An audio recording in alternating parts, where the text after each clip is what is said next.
మీరు చేసిన మేలకు, ఉపకారాలకు, అద్భుత కార్యాలకు, ఆశ్చర్య కార్యాలకు, వింత కార్యాలకు, గొప్ప కార్యాలకు, సూచక్రియలకు వందనాలు స్తుతులు స్తోత్రం చెల్లించుకోవచ్చు ప్రభా. మరి ముఖ్యంగా నిన్న దినాన నా ప్రభ నా తండ్రి మాతృమక్కలో ఉన్న జ్వరాన్ని కత్తించి పాదాలుగా బంధించడానికి వందనాలు చెల్లిస్తా. దేవా బిడ్డ బాధలో ఉన్నా కూడా, బలహీనతలో ఉన్నా కూడా మీ సన్నిధికి వచ్చింది ప్రభా నా తండ్రి. ఒక్కరోజు కూడా మీ సన్నిధి విడవకుండా దేవ బిడ్డకు మీరు ఇచ్చిన తపన దృష్టాన్ని బట్టి వందనాలు చెల్లిస్తా. అలాగే మరి కూడా మీరు జ్ఞాపకం చేసుకొని బిడ్డలో ఉన్నటువంటి కాళ్ళ నొప్పులు, చేతుల నొప్పులు నా ప్రభా ఏసు నామం గద్దించి పాదాలుగా బంధించమని ప్రార్థిస్తున్నాము. దేవా మీ నామం, మీ రక్తం మీరు ప్రోగిస్తున్నారు తండ్రి. బిడ్డను అద్భుత రీతిగా మీరు స్వస్థపరిచిన మీరు మాత్రమే స్వస్థపరిచి యెహోవాగా ఉన్నందుకు నీకు వందనాలు చెల్లిస్తున్నాం. దేవా కనికరించండి, మరిని కనికరించండి, కనికరించండి, కనికరించండి, కనికరించండి, కనికరించండి. దేవా ప్రశాంతమైన నిద్ర మీరు దాల్చమైన నెమ్మది మీరు కలుగుచేయండి తండ్రి. అనేక మందికి రాత్రి వేళ నా ప్రభా కీళ్ళ నొప్పులతో సఫర్ అవుతున్నారు తండ్రి. దేవా కీళ్ళ నొప్పుల నుంచి, కాళ్ళ నొప్పుల నుంచి, నా తండ్రి బలహీనత నుంచి ప్రతి విధమైన నా ప్రభా అనారోగ్యం గంధించి పాదాలుగా బంధించమని ప్రార్థిస్తున్నాం. దేవా ముఖ్యంగా బాంబే నుంచి నా ప్రభా సుజాత దేవుడు క్షేమంగా మా మధ్య మీరు చేర్చినారు. అందుకు ఎంత స్థుతించినా కూడా తక్కువే ప్రభా. నీ బిడ్డల పక్షంగా మీరు ఉన్నారు. మీ దూత నా ప్రభా నా తండ్రి బిడ్డకు తోడుగా ఉంచి దేవా మీరు ఇచ్చినటువంటి ఆరోగ్యాన్ని బట్టి, బలాన్ని, శక్తిని బట్టి మీకు వందనాలు చెల్లిస్తున్నా. దేవా నా తండ్రి మనుషులు వచ్చే వలన కాదు కానీ దేవుడి నోటి నుంచి ప్రతి మాట ద్వారా జీవించిన నీ నోటి వాక్కు ద్వారా దేవా బిడ్డకు మీరు ఇచ్చిన బలాన్ని, శక్తిని, నెమ్మదిని దేవా నా ప్రభా బిడ్డకి ఇచ్చిన ఆరోగ్యాన్ని బట్టి మీకు వందనాలు స్తుతులు స్తోత్రం చెల్లించుకుంటున్నా. తిరిగి బాంబే వెళ్ళే పర్యంత వరకు కూడా మీ సన్నిధి కాంతి బిడ్డకు తోడుగా ఉంచమని ప్రార్థిస్తా. మీ కృపలో, మీ ప్రేమలో బంధించండి ప్రభా. స్తోత్ర మీకు ఇష్టమైతే నా ప్రభా నిశ్చితానుసరమైన నామ గణితమే దేవా నా తండ్రి బిడ్డ నా తండ్రి ఆరోగ్యంగా బలంతో నింపి మా తండ్రి మరి బాంబే వెళ్ళి పర్యంత వరకు నీ కృపలో వాడుకుంటండి. దేవా మీకు వందనాలు స్తుతులు స్తోత్రం చెల్లించుకుంటున్నా. ముఖ్యంగా అక్క వాళ్ళ అన్న కుమారుడు నా ప్రభా నా తండ్రి భయంకరమైన స్థాపన నుంచి విడిపించండి తండ్రి. ఆరోగ్యము కలుగ చేసేదను. చెప్పండి ఏంటి? నేను నీకు ఆరోగ్యం కలుగజేసేది. మళ్ళీ చెప్పాలి. నేను నీకు ఆరోగ్యము అంటే స్వస్థపరచు యెహోవాను నేనే అన్నాడు కదా.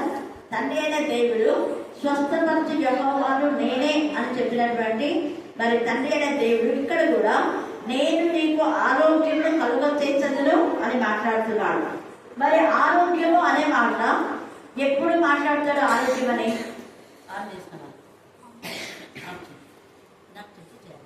మహిమ కలుగాక. ఈ రోజు మన ధ్యాన అంశం ఏంటంటే నేను నీకు ఆరోగ్యము కలుగ చేసేదను. అలాగనే స్వస్థపరచు యెహోవాను నేనే. ఏం చెప్పండి గట్టిగా? మళ్ళీ చెప్పాలి. ఇంకా గట్టిగా స్వస్థపరచు యెహోవాను నేనే అనే మాట ఎప్పుడైతే దేవుడు చెప్పాడో ఆ మాటను మన తండ్రి అయిన దేవుడితో ఎత్తిపట్టి ప్రార్థన చేయాలి. బ్రహ్మ నువ్వే కదా స్వస్థపరచు యెహోవా నేనే అన్నారు. కాబట్టి డాక్టర్ల కంటే పరమ వైద్యుడు నీవే నాకు స్వస్థత కలుగ చేయడం దేవా అంటూ దేవునికి మొదలుపెట్టాడు. మొదలుపెట్టడము అంటున్నాడు. ఇక్కడ కూడా ఈ యొక్క వీళ్ళందరూ కూడా నిజంగా ఇశ్రాయేలులు తమ కలిగిన గాయంలో, తమ కలిగిన బాధను బట్టి దేవునికి మొరపెడుతున్నారు. అందుకని 30వ అధ్యాయము 1లో రాబో దినములలో ఇశ్రాయేలు వారును యూదా వారులకు నా ప్రజలను చెరలో నుండి విడిపించి వారి పితరులకు నేను ఇచ్చిన దేశంలో వారు స్వాధీనపరచుకున్నట్లు వారిని తిరిగి రప్పించదంటే చెర అన్నది ఒక గాయమే, ఒక బాధ. ఇప్పుడు ఎవరినైనా జైల్లో వేస్తే బాధ కాదా? బాధనే. అయితే ఇక్కడ చెర అనే మాటలో కేవలము జైల్లో వేయడం అనే కాదు. చెర అంటే ఒక బంధకం అనమాట, బంధించడము. ఆ బంధకాల్లో అనారోగ్యంతో ఉంటే కూడా రోగంతో బంధించబడడం, అప్పులు అనే రోగంతో బంధించబడడం చెర అంటే. వేదన, నిందలు కదా, ఆర్థిక సమస్యలు ఇవన్నీ కూడా ఒక చెర. ఈ చెరలో నుంచి దేవుడు మనల్ని విడిపిస్తాడు అనేసి ఈ రాత్రి నీతో నాతో మాట్లాడుతున్నాడు. ఇశ్రాయేలులకు ఏ మాట చెప్పాడో ఆ ప్రతి వాగ్దానము నీ నా జీవితంలో నెరవేర్చడానికి సమర్థుడైన దేవుడు మనకున్నాడు. హల్లెలూయా, హల్లెలూయా. ఎందుకు అంటే ఆయన పక్షపాతం లేని దేవుడు, ఆయన మాట ఇచ్చి మాట నెరవేర్చే దేవుడు. అందుకని అక్కడ ఇశ్రాయేలులంతా గాయంతో, బాధతో, వేదనతో దేవుడికి వరపెట్టినప్పుడు నీ గాయంలో నేను మాన్పేదని అంటున్నాడు. మళ్ళీ అంటున్నాడు 17వ వచనంలో ఎవరినో లక్ష్య పెట్టని శిలువలనియు వెలివేయబడ్డదనియు నీకు పేరు పెట్టున్నాను. నిన్ను ఎంతగానో వాడు బాధ పెడుతున్నారు అవన్నీ చూస్తున్నా.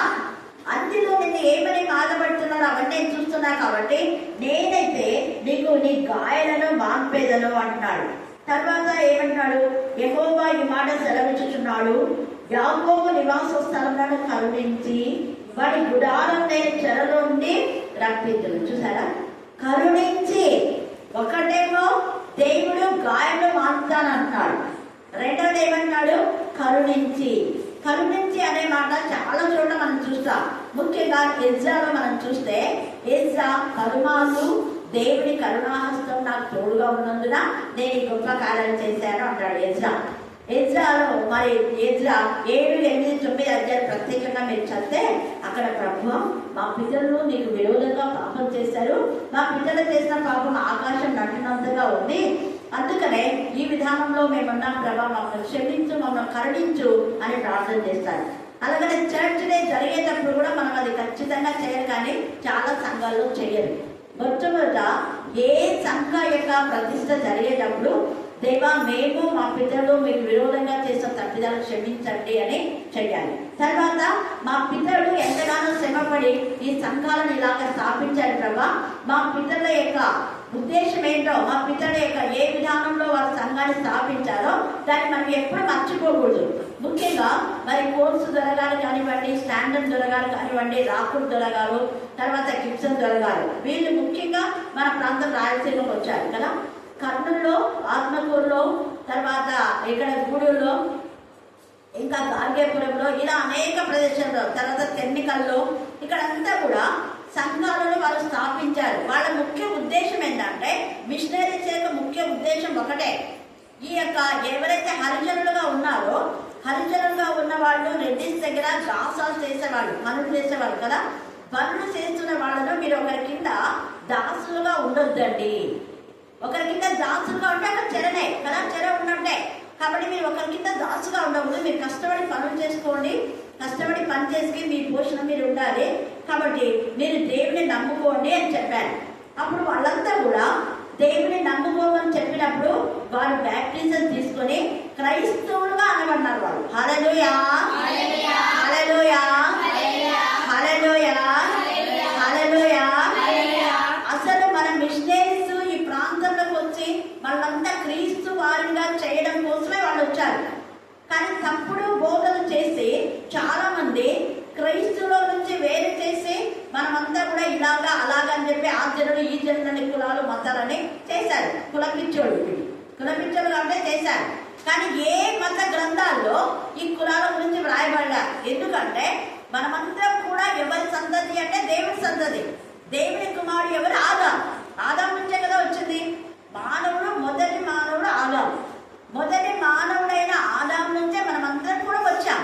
కానీ ఈ ఇంగిత జ్ఞానం చదువు రాని అయితే ఒకవేళ ఏమో, కానీ చదువు వచ్చిన వాళ్ళు వాళ్ళకు తెలిసి కూడా అవివేకమైన విధానంలో ప్రవర్తిస్తున్నారు. సంఘాలు కూడా ఏబిఎం అనే కాదు, సిఎస్ అని, ఏబిఎం అని, మెననెట్ అని, మెథడిస్ట్ అని, లేదా బ్రదర్ సంఘం, క్రైస్ట్ చర్చ్, ఎన్నెన్నో పేర్లు పెట్టుకున్నారు. ఈ పేర్లు ఎన్నో, ఆ పేర్లు ఏవి అక్కడ ఉండవు పరలోక రాజ్యంలో. పరలోక రాజ్యంలోకి వెళ్ళి ఏబిఎం చర్చి సంఘము, గూడూరు సంఘం ఎక్కడుంది అంటే ఇక్కడ లేదు, ఎక్కడ ఉందో చూసుకోబోంటాడు.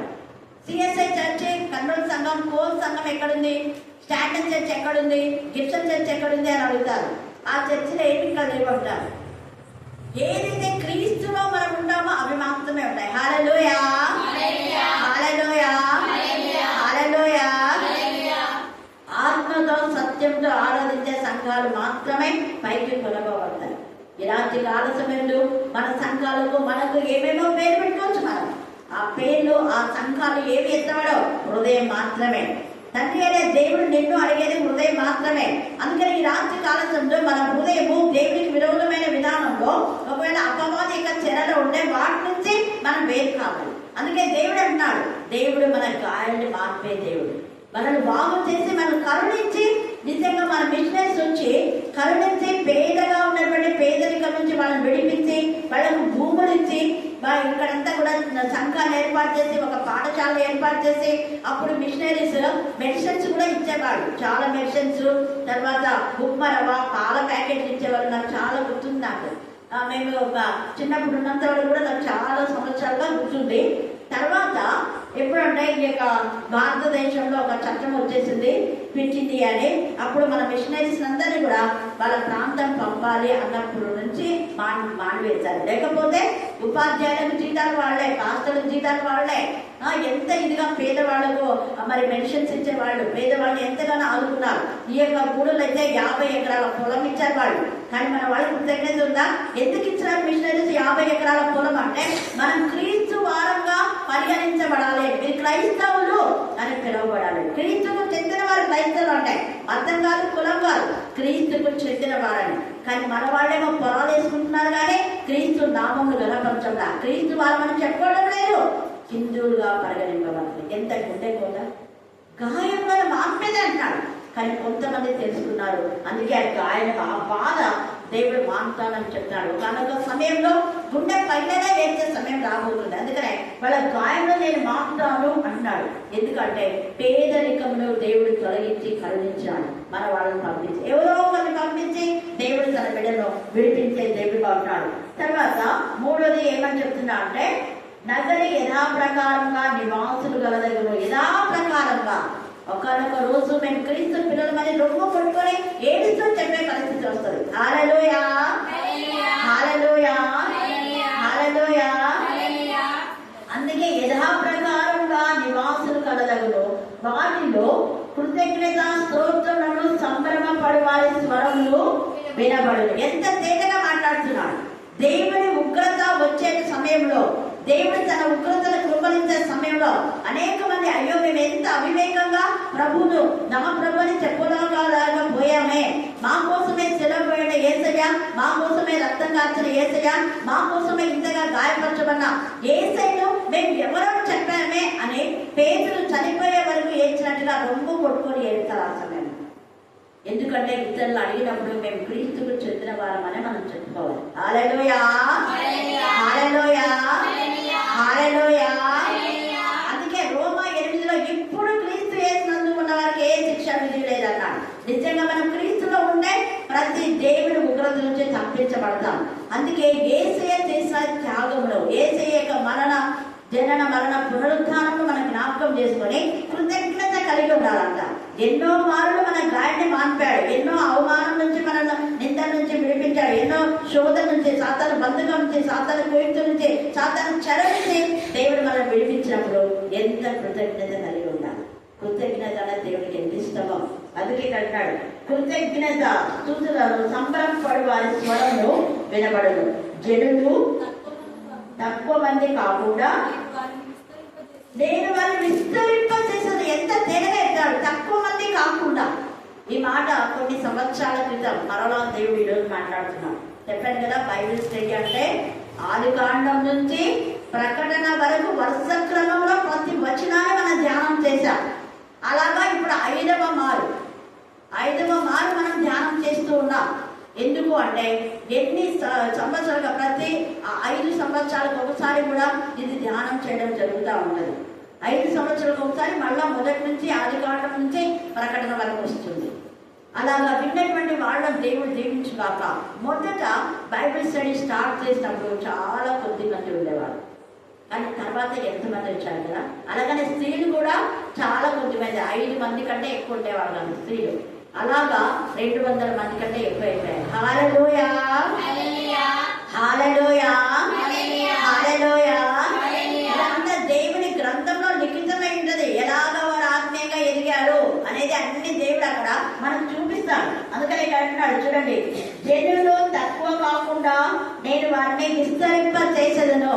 దాదాపు 30 సంవత్సరాల క్రితం ఇచ్చిన వాగ్దానములు మరలా ఈ రోజు మనం ధ్యానం చేస్తున్నాం. కరెక్ట్ చర్చ సందర్భంలో. హల్లెలూయా, హల్లెలూయా, హల్లెలూయా. విశ్వాస ఘాతకులు అయిపోతున్నారు కొంతమంది. అందుకే మేరీ టీచర్ మరి నాట్యమకంగా కొంతమందికి కృతజ్ఞత ఉంది. అందుకని ఇక్కడ కృతజ్ఞత స్తుతులు ఏ విధానంలో విస్తరించిందో మర్చిపోకూడదు. దేవుడు తన మాట ఇచ్చి మాటలు నెరవేర్చుకుంటాడు. అన్ని కూడా ప్రవాహం లాగా వస్తారన్నారు. చాలా మంది అన్నిలో దేవుడు నడిపిస్తున్నాడు. దేవుడికి స్తోత్రం. అందుకని ఇక్కడ అంటున్నాడు కదా, కృతజ్ఞత స్తోత్రములను సంబరపడు వారి స్వరములు వినబడును. జనులు తక్కువ కాకుండా నేను వారిని విస్తరింప చేసేదను. తర్వాత అల్పులు కాకుండా నేను వారిని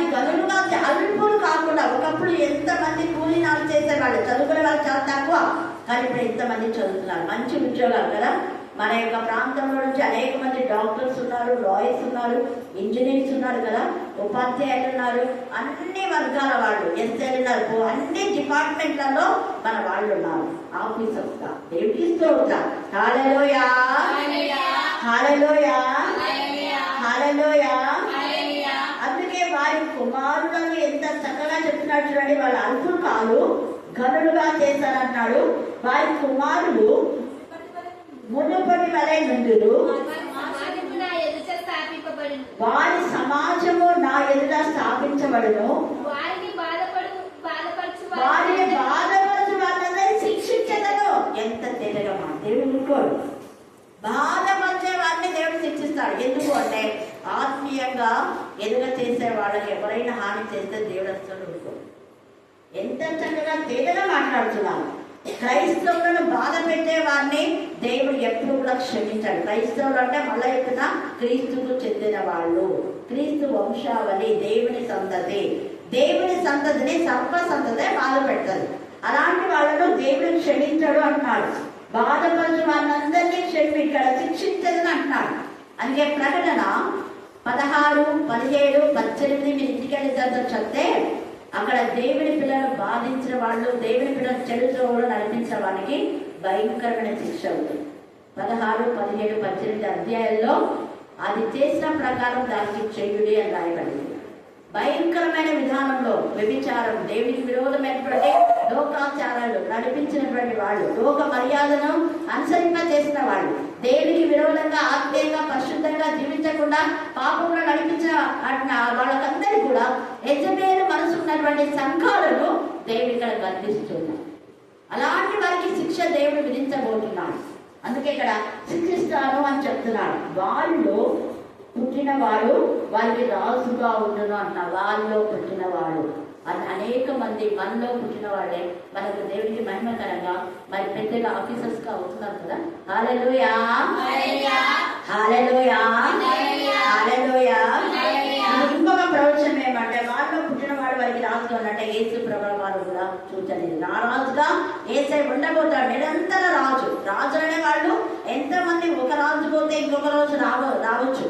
అయితే రాజు వెంట రాజులు ఎంతమంది వచ్చినా నిరంతరమైన రాజుగా ఉండేటువంటి రాజుల రాజు యేసు ప్రభువు, ప్రభుల ప్రభువు యేసు ప్రభుల వారు, దేవతలకు దేవుడు యేసు ప్రభుల. ఒక్కడే దేవుడు, నిరంతర దేవుడు, నిరంతర యాజకుడు, ప్రధాన యాజకుడు, ఎల్లప్పుడూ ఏడేటువంటి రారాజు. హల్లెలూయా, హల్లెలూయా, హల్లెలూయా. అలాగా ఆయన రాజుల రాజే కాకుండా తన యందు భయభక్తి గల బిడ్డల యొక్క గాయాలను మాన్పి వాళ్ళను కరుణించి వాళ్ళను దేవునికి మహిమకరమైన విధానంలో పుట్టిన వారిని రాజస్థితికి తీసుకొస్తా ఉంటా.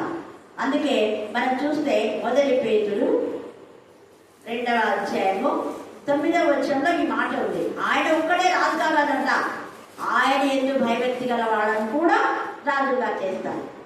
చదవండి 2వ అధ్యాయము 9వ వచనం. అయితే మీరు చీకటిలో నుండి ఆశ్చర్యకరమైన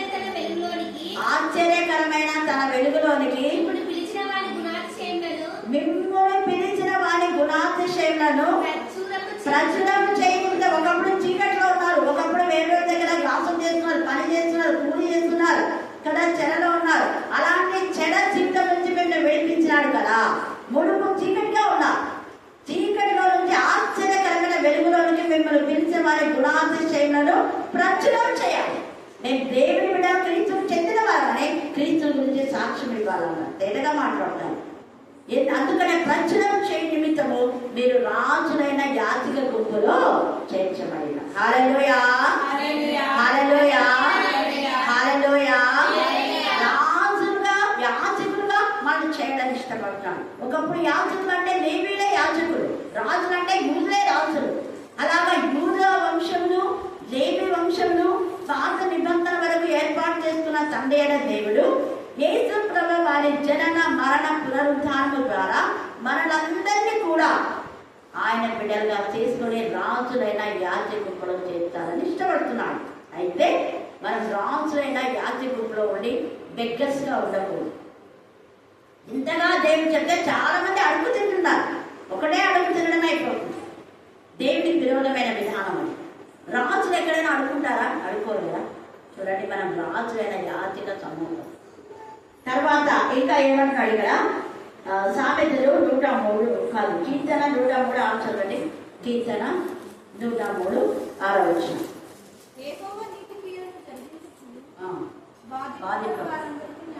న్యాయం చేకూరుస్తాడు ఆయన, ఖచ్చితంగా నీతి క్రియలను. ఆయన చెప్పేది ఒకటే, సంఘంలో ఏది జరిగినా అది నీతిగా నిజాయితీగా న్యాయంగా జరుగుతుందా లేదని మనం కూడా చూడాలన్నారు. అక్కడ అన్యాయం జరిగిందంటే ఖచ్చితంగా గర్దించాలి.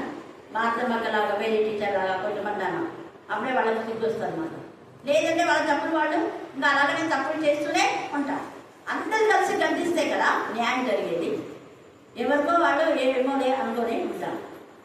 అందుకనే చూడండి, నీతి క్రియలు దేవుడు న్యాయములు జరిగించాలని ఇష్టపడుతున్నాడు.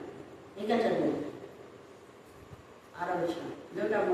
103.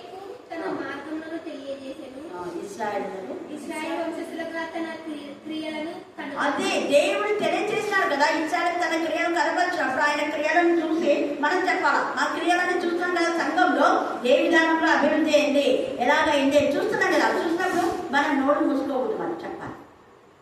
ఏ విధానంలో క్రమశిక్షణ వచ్చింది, ఏ విధానంలో ఆత్మీయంగా ఎదుగుతున్నారు పిల్లలు, ఇప్పుడు ఎలాగున్నారు అనేది మనం చెప్పాలి. ఒకప్పుడు ఎలాగున్నారు, ఇప్పుడు ఎలాగున్నారు, ఇవన్నీ చెప్పాలి. అందుకని అంటాడు, అక్కడ క్రియలను దేవుడు కనపరిస్తే వాటిని మనం ప్రచురం చేసే వాళ్ళగా మనం చేయకపోతే వాళ్ళు అంటారు దేవుడు గ్రతనే.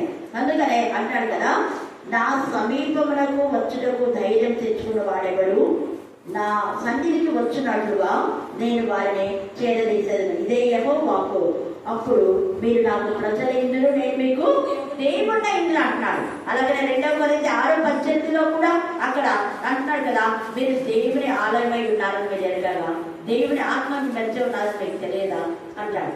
ఎంత నేను వారిలో నివసించి సంచరించును, వారి దేవుడినై నేను ఉంటాను, వారు నా ప్రజలై ఉంటారు, వారు నేను కలిసి భోజనం చేస్తానని చెప్తాను. రాత్రి కాల సమయంలో ఈ వాగ్దానాలన్నీ కూడా మనం స్వతంత్రించుకోవాలి. కాబట్టి దేవుడు మన పక్షంగా ఉన్నాడు. అయితే మనకు విరోధంగా ఉన్న వాళ్ళని ఎప్పుడు వదిలిపెట్టాడు. ఇక్కడ అంటున్నాడు చూడండి, 23వ వచనం చదవండి.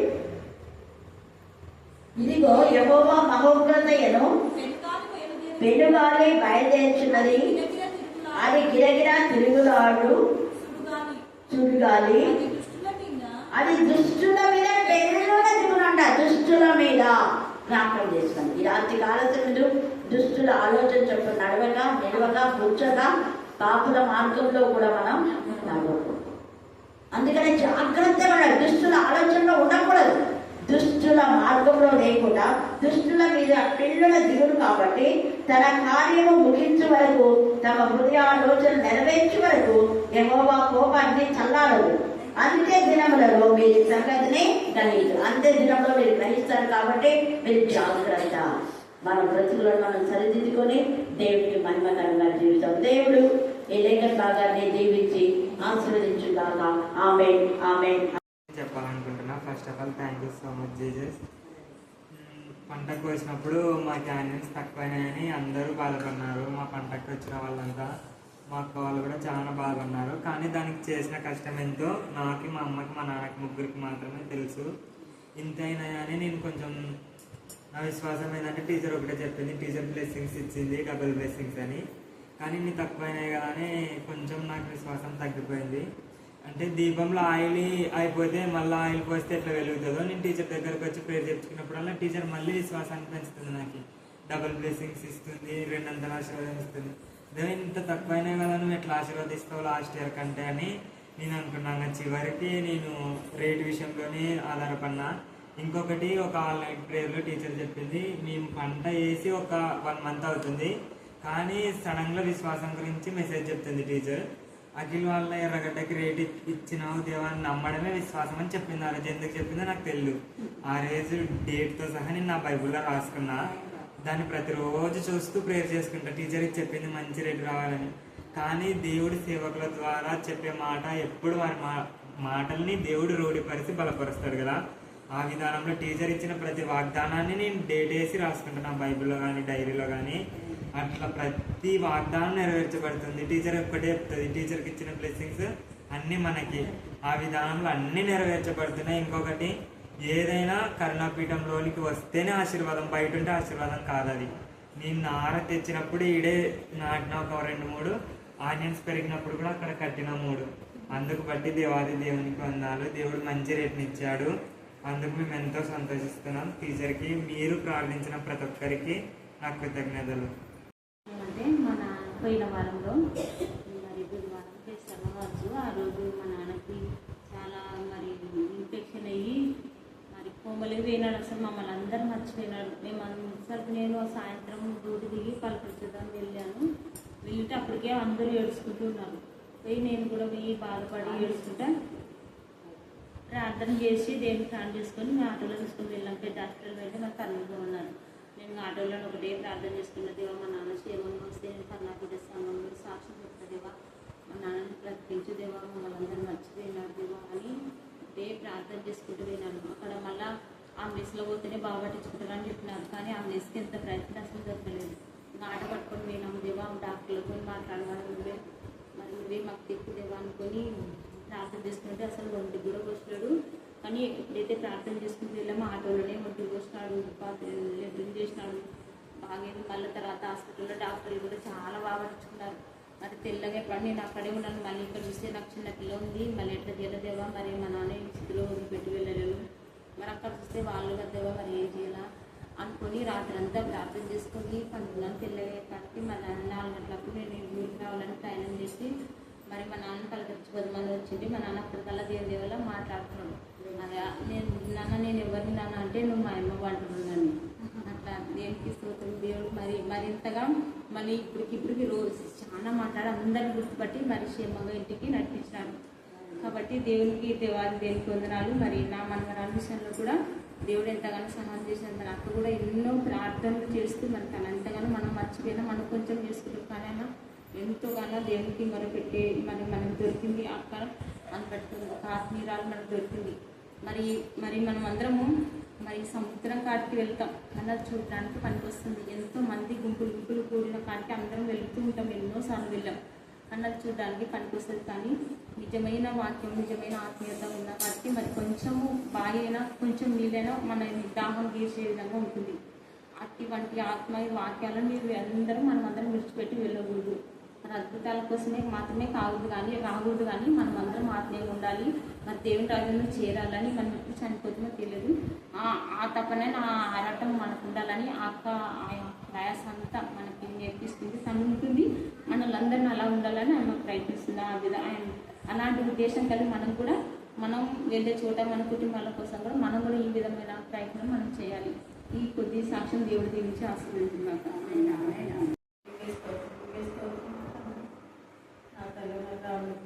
చేసుకుంటున్నామయ్యా.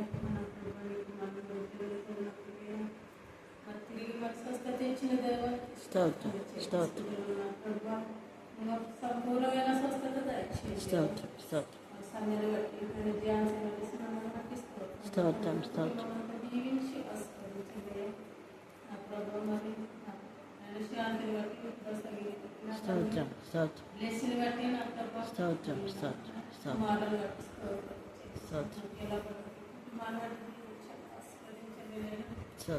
నా ప్రభుత్వం మరి ఏ కుటుంబంలో ఏ బాధలతో, సోదరులతో, వేదనలతో, దుఃఖములతో ఉన్నారనైనా మీ గొప్పగా తెలిసిన ప్రతి బాధలు, సోదరుల వేదన, దుఃఖములు తీసి దేవాన్ని వేస్తూ ఉంటారు. నా ప్రభుత్వం ఏ బిడ్డలనైనా డిఎస్పీలైనా ఎందరైతే చదువుకుంటున్నారో ప్రతి బిడ్డలైనా, విద్యార్థులనైనా, ఎవరస్తులు ఆడవాళ్ళైనా నీ కృపలకు జ్ఞాపకం చేసుకున్నాయినా ప్రతి అక్షరంలోనైనా నీ బిడ్డలకునైనా నువ్వు సహాయంగా ఇచ్చేనైనా నీకే స్తోత్రములైనా మంచి నన్ను జ్ఞాపకం చేసుకుంటాను. నీకు మాటనైనా ప్రయాసపడుతున్నాను. వ్యర్థం కాకుండా నీకు ఈశ్వరాలు బట్టి సంఘ పెద్దలనైతే నేను ప్రతి ఒక్కరిని సంఘంలో ఉన్న ప్రతి స్త్రీలను కూర్చుంటాను. వారిని ఆస్వాదించి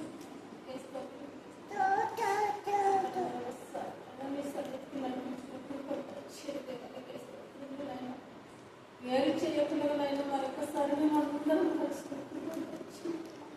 నీ చిత్తం మీద మరొకసారి నేను సహాయం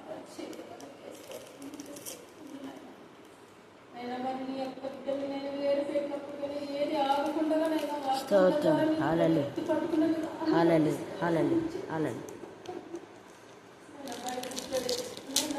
మంగళవారం ప్రతి దినంలో నన్ను నీ బిడ్డ వాక్యం ద్వారా నింపి నడిపిస్తాను. మీరు పనులు చేసుకొని నేను సమయం అనుకూలంగా నడిపించినందుకు ఎవరైతే అనారోగ్యంలో ఉన్నారో బిడ్డలు జ్ఞాపకం చేసుకుని ప్రతి జ్ఞాపకం చేసుకుని నేను మీరు టీచర్ కుటుంబానైతే ఉన్న కలకమ్మ కుటుంబానైతే నన్ను దీవించండి, ఆశీర్వదించండి. నేను మందిరంకి ఎవరైతే వస్తున్నారో ప్రతి ఒక్క ఆత్మలో నేను కుటుంబాల్లో శోధన బాధలు ఏదైనా తీసుకెళ్ళి దేవునికి స్తోత్రంలో నేను పాటల ద్వారా నేను సూచిస్తుండగా ప్రతి స్వరంలో మాకు దయచేయ వాక్యం చెప్పలేనని నీ శివ సాక్షి మరుగుపరచండి.